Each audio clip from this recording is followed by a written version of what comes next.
మామూలుగా ఇప్పుడు మావోయిస్ట్ ఉద్యమం ఒక కన్‌ఫ్యూజన్‌లో ఉందని చెప్పొచ్చు. రోజుకొక లేఖ వస్తుంది. రోజుకొక సరెండర్ కనబడుతుంది. రోజుకొక వార్త కన్‌ఫ్యూజ్ చేస్తూ వస్తుంది.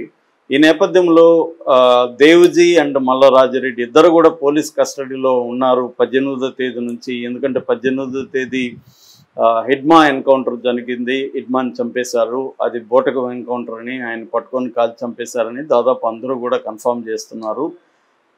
అదే సమయంలో ఇక హిడ్మాకి సంబంధించిన సెక్యూరిటీ స్టాఫ్, దేవ్‌జీకి సంబంధించిన సెక్యూరిటీ స్టాఫ్ విజయవాడ, ఏలూరు మిగతా ప్రాంతాల్లో దొరికారని చెప్పి ఒక 50 మందిని పోలీసులు కోర్టుకు హాజరుపరిచి జైలుకు పంపించారు.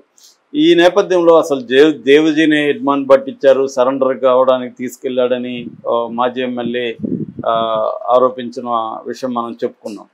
సో ఆ టైంలో దేవ్‌జీ అండ్ మల్లా రాజిరెడ్డి ఇద్దరు కూడా పోలీస్ కస్టడీలో ఉన్నారు. వాళ్ళని కోర్టుకు హాజరుపరచాలని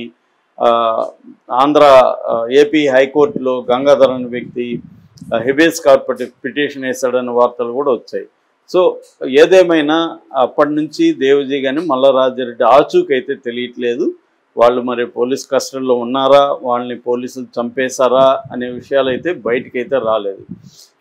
ఒక వార్త ఏంటంటే వాళ్ళిద్దరిని కూడా పోలీసులు చంపేసి సమయం చూసి ఎన్కౌంటర్ కట్టుగా తలుతారు, కోల్డ్ స్టోరేజ్లో వాళ్ళ శవాలను పెట్టారనేది ఒక వార్త. ఇంకొక వార్త అసలు వాళ్ళిద్దరూ ఏమైపోయారు, పట్టుకున్నారు, ఇంకా చంపలేదు, వాళ్ళని చిత్రహింసలు పెడుతున్నారు, వాళ్ళ దగ్గర ఉన్న ఇన్ఫర్మేషన్ లాగడానికి ట్రై చేస్తున్నారు, సమయం చూసి వాళ్ళని చంపేసి ఎన్కౌంటర్ తల్లుతారు అనే వార్త కూడా వస్తుంది. ఇప్పుడు నిన్నటి నుంచి కొన్ని మీడియా సంస్థలు మల్లా రాజిరెడ్డిని చంపేశారు అన్న అంటే క్వశ్చన్ మార్క్ పెట్టి చేస్తున్నారు. ఏదేమైనా ఈ వార్తని ఇటు పోలీసులు కన్ఫర్మ్ చేయలేదు, ఇటు మావోయిస్టులు కూడా కన్ఫర్మ్ చేయలేదు. మావోయిస్టులు కూడా గందరగోళ పరిస్థితులు, లాజిస్టికల్గా కాంటాక్ట్స్ కూడా వాళ్ళు కోల్పోయి ఒక రాష్ట్ర కమిటీ ఇంకొక రాష్ట్ర కమిటీకి లేదా సెంట్రల్ కమిటీకి కాంటాక్ట్స్ కూడా లేని ఒక పరిస్థితి మనకి అర్థమవుతుంది. సో ఈ నేపథ్యంలో మల్లా రాజిరెడ్డి బయోగ్రఫీ కూడా ఇప్పుడు చాలామంది చెప్పుకుంటున్నారు. ఆయన ఎవరు ఏంటి అనేది. మల్లా రాజిరెడ్డి ఆయనకి అనేక మారుపేర్లు ఉన్నాయి. మేసల రాజన్న, సాయన్న, సంగ్రామం, మురళి, అలోకనాథు, తర్వాత దేశపాండే, ఇలాగ అనేక పేర్లు. మామూలుగానే మావోయిస్టులు సుదీర్ఘకాలం పనిచేసిన మావోయిస్టులకి అనేక పేర్లు ఉంటాయి. వాళ్ళు ఒక్కొక్క ఏరియాకి వెళ్ళినప్పుడు అక్కడ పేరు మార్చుకుంటారు. అలాగా ఈయన రాజిరెడ్డి కూడా అనేక పేర్లు ఉన్నాయి. ఆయన దాదాపు 50 ఏళ్లుగా అజ్ఞాతంలో ఉన్నాడు. తొలితరం మావోయిస్ట్ నాయకుల్లో అంటే ఒక కొండపల్లి సీతారామయ్య, గణపతి, మల్లోజుల కోటేశ్వరరావు, అంతకుముందు సత్యమూర్తి, ఇలాగ తొలితరం మావోయిస్టు నాయకులు. అప్పట్లో పీపుల్స్ వార్ అనే పేరుండేది. వీళ్ళందరూ కూడా ఏదో ఒక ప్రజా సంఘం నుంచి, ముఖ్యంగా ఆర్ఎస్యూ నుంచి ఎక్కువ మంది, ఆర్ఎస్యూ అంటే రాడికల్ స్టూడెంట్ యూనియన్ నుంచి ఎక్కువ మంది ఉద్యమంలోకి వెళ్ళి అక్కడి నుంచి పీపుల్స్ వార్లో చేరిన వాళ్ళు. తర్వాత పీపుల్స్ వార్ ఇటు PU party unity, MCC Maoist communist centre, ఈ మూడు కలిసి 2004లో మావోయిస్ట్ పార్టీగా ఏర్పడింది. సిపిఐ మావోయిస్ట్ అని అంటారు, సింపుల్గా మావోయిస్ట్ పార్టీ అంటారు. దాంట్లో అప్పటి నుంచి కూడా ఈయన ఉన్నారు. ఈయన బ్యాక్గ్రౌండ్ తీసుకున్నప్పుడు కరీంనగర్ జిల్లా మంతని మండలం ఎక్లాసపూర్ పంచాయతీలో శాస్త్రుల నగర్ అని ఉంటుంది, అక్కడ ఈయన పుట్టాడు. వీళ్ళ మల్లా రాధమ్మ, వెంకటరెడ్డి వీళ్ళ అమ్మ నాన్న.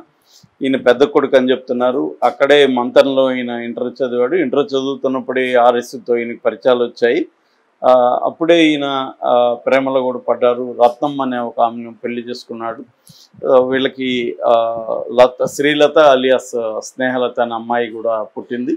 అయితే పొత్తిళ్ళలో ఉన్నప్పుడే ఆ పాపని వదిలేసి ముందుగా ఈయన ఉద్యమంలోకి అండర్ గ్రౌండ్కి వెళ్ళిపోయాడు. తర్వాత కొంతకాలానికి ఆమె కూడా వెళ్ళిపోయింది. సో తల్లిదండ్రులు లేని అనాథగా ఈ అమ్మాయి, అంటే అనాథ అంటే వాళ్ళ రాజిరెడ్డి వాళ్ళ తమ్ముడు భీమారెడ్డి దగ్గర పెరిగిందని చెప్తున్నారు. కానీ ఏదేమైనా ఈమె వాళ్ళకు కూడా ఒక భారమే. ఎందుకంటే వీళ్ళిద్దరు వెళ్ళిపోయారు, కూతుర్ని పెంచాల్సిన భారం వాళ్ళ మీద కూడా పడి ఉండొచ్చు. అలాగే ఈమె చిన్నప్పుడే బాల కార్మికురాలు మారిపోయినని చెప్పింది. ఈ మధ్యనే ఆమె లెటరు ఆగస్టులో అనుకుంటా ఆమె తండ్రికి రాసిన లెటరు, నాన్నకు ప్రేమతో కన్నీటి లేఖ అని ఒక లేఖ రాసింది. అది బాగా వైరల్ కూడా అయింది. అంటే 50 ఏళ్ళుగా తండ్రి ఉద్యమంలో ఉన్నాడు, తల్లి ఏమో 98 ఆగస్టు 13న ఎన్కౌంటర్లో చనిపోయింది. సో తల్లిదండ్రుల్ని కోల్పోయి చిన్నప్పుడే ఆమె అనాథగా మారిపోయి బాల కార్మికురాలు పెరిగి నానా కష్టాలు పడి తర్వాత హైదరాబాద్ నగరానికి వచ్చి ఇక్కడ ఉస్మానియా లా కాలేజీలో సీటు సంపాదించి తర్వాత మలితరం తెలంగాణ ఉద్యమంలో భాగమయ్యి తెలంగాణ స్టూడెంట్ ఫ్రంట్లో యాక్టివ్గా పనిచేసి తర్వాత ఉద్యమకారుడు, కవి, రచయిత, దళిత ఇటు విప్లవ శిబిరాల్లో చాలా పేరు ప్రఖ్యాతులు ఉన్న ప్రొఫెసర్ కాసిమ్ని ఆమె పెళ్లి చేసుకుంది. వాళ్ళకిద్దరు పిల్లలు.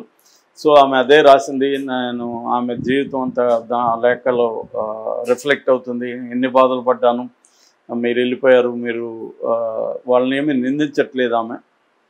వాళ్ళు అలా వెళ్ళిపోవడం వల్ల తానెన్ని బాధలు పడ్డాను, తను తల్లిదండ్రుల్ని ఏ సందర్భంలో ఎలా గుర్తు చేసుకున్నాను, ఎలా కోల్పోయాను అని చెప్పుకుంటుంది.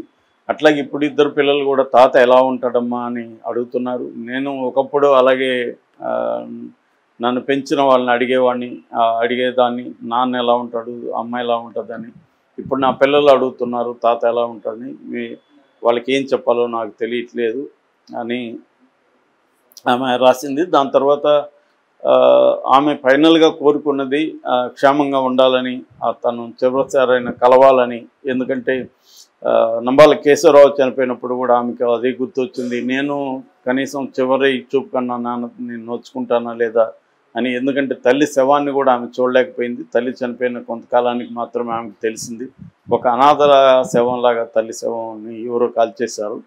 సో ఇప్పుడు ఆ భయం ఏమిని తండ్రి విషయంలో కూడా వెంటాడుతుంది. సో ఆయన క్షేమంగా ఉండాలి అనేదే ఆమె కోరుకుంటూ ఆ లెటర్ని ముగించింది.